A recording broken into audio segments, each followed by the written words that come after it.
സിക്കിമിൽ തുരങ്കം തകർന്നുണ്ടായ ദുരന്തത്തിൽ മരിച്ച ജിയോളജിസ്റ്റ് പാമ്പാടി പത്താഴക്കുഴി സ്വദേശി അനീഷ് മോഹൻ്റെ മൃതദേഹം കൊച്ചിയിൽ എത്തിച്ചു. കൊൽക്കത്തയിൽ നിന്നും എയർ ഇന്ത്യ വിമാനത്തിലാണ് മൃതദേഹം കൊച്ചിയിൽ എത്തിച്ചത്. കൊച്ചി വിമാനത്താവളത്തിൽ നിന്നും കോട്ടയത്തെ വീട്ടിലേക്ക് മൃതദേഹം കൊണ്ടുപോകാൻ ആംബുലൻസ് സൗകര്യം നോർക്ക ഏർപ്പെടുത്തിയിട്ടുണ്ടായിരുന്നു.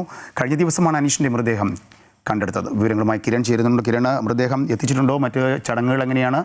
എപ്പോഴായിരിക്കും വീട്ടിൽ അവിടെ കോട്ടയത്തേക്ക് എത്തിക്കുക?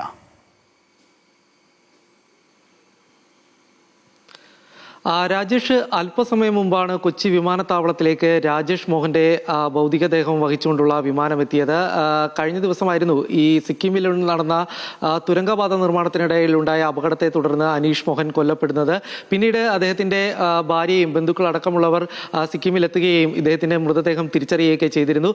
അതിനുശേഷമാണ് കേരളത്തിലേക്ക് അദ്ദേഹത്തിന്റെ മൃതദേഹം കൊണ്ടുവരുന്നതിന് വേണ്ടിയുള്ള നടപടികളൊക്കെ ആരംഭിച്ചിരുന്നത്. ഏതായാലും ചെറിയ പ്രശ്നങ്ങളൊക്കെ തടസ്സങ്ങളൊക്കെ നേരത്തെ ഉണ്ടായിരുന്നെങ്കിലും പിന്നീട് മുഖ്യമന്ത്രിയുടെ ഓഫീസ് അടക്കം ഇടപെട്ടതിനെ തുടർന്നാണ് ഇപ്പോൾ അദ്ദേഹത്തിന്റെ മൃതദേഹം കൊച്ചിയിലേക്ക് എത്തിക്കാനായിട്ട് സാധിച്ചിരിക്കുന്നത്. കൊച്ചിയിൽ നിന്ന് ഇപ്പോൾ വിമാനത്താവളത്തിന്റെ ഉള്ളിലാണ് ഈ മൃതദേഹം ഉള്ളത്. ഇവിടെ മറ്റ് നടപടികളൊക്കെ പൂർത്തീകരിച്ചുകൊണ്ടിരിക്കുകയാണ്. അതിനുശേഷം ഏതായാലും മൃതദേഹം പുറത്തേക്ക് എത്തിക്കും. അതിനുശേഷം പ്രത്യേകം തയ്യാറാക്കിയിട്ടുള്ള ആംബുലൻസിലായിരിക്കും ഇന്ന് പാമ്പാടിയിലുള്ള അദ്ദേഹത്തിന്റെ വീട്ടിലേക്ക് കൊണ്ടുപോവുക. ഏതായാലും ഇതിനു വേണ്ടിയുള്ള എല്ലാ സജ്ജീകരണങ്ങളും പൂർത്തിയായിട്ടുള്ള കാര്യമാണ് നേരത്തെ തന്നെ അറിയിച്ചിരിക്കുന്നത്. ഈ വിഷയത്തിൽ ഇന്ന് ഇദ്ദേഹത്തിന്റെ മൃതദേഹം കേരളത്തിലേക്ക് എത്തിക്കുമെന്നുള്ളൊരു കാര്യം ഇന്നലെയായിരുന്നു മുഖ്യമന്ത്രിയുടെ ഓഫീസിൽ നിന്ന് ഒരു ഔദ്യോഗികമായിട്ടുള്ള അറിയിപ്പുണ്ടായിരുന്നത്. ഇദ്ദേഹത്തിന്റെ മൃതദേഹം സിക്കിമിലെ അപകട സ്ഥലത്ത് നിന്ന് കണ്ടെത്തിയിരുന്നു.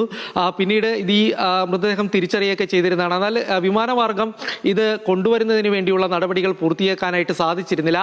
ഈ മരണം സംഭവിച്ചതിന് ശേഷം 72 മണിക്കൂർ പിന്നിട്ടു എന്നുള്ളൊരു കാരണങ്ങൾ ചൂണ്ടിക്കാണിച്ചതുകൊണ്ട് തന്നെ ചില തടസ്സങ്ങളൊക്കെ ഉണ്ടായിരുന്നു. പിന്നീട് കേന്ദ്രമന്ത്രി സുരേഷ് ഗോപിയും ഒപ്പം തന്നെ മുഖ്യമന്ത്രിയുടെ ഓഫീസ് ഇടപെട്ടതിന് ശേഷം മാത്രമാണ് ഏതായാലും ഈ മൃതദേഹം എത്തിക്കാനായിട്ട് സാധിച്ചിരിക്കുന്നത്. ഏതായാലും ഈ വിമാനത്താവളത്തിൽ നിന്ന് എത്തിച്ച് പുറത്തേക്ക് കൊണ്ടുവന്നു കഴിഞ്ഞാൽ വൈകാതെ തന്നെ ഇവിടെ നിന്നും മൃതദേഹം പാമ്പാടിയിലേക്ക് എത്തിക്കുന്നതിന് വേണ്ടിയുള്ള സജ്ജീകരണങ്ങളൊക്കെ പൂർത്തിയായിട്ടുണ്ട്. അതിനുശേഷമായിരിക്കും ഏതായാലും സംസ്കാരമടക്കമുള്ള കാര്യങ്ങളിൽ ഒരു അറിയിപ്പ് ഉണ്ടാവുക.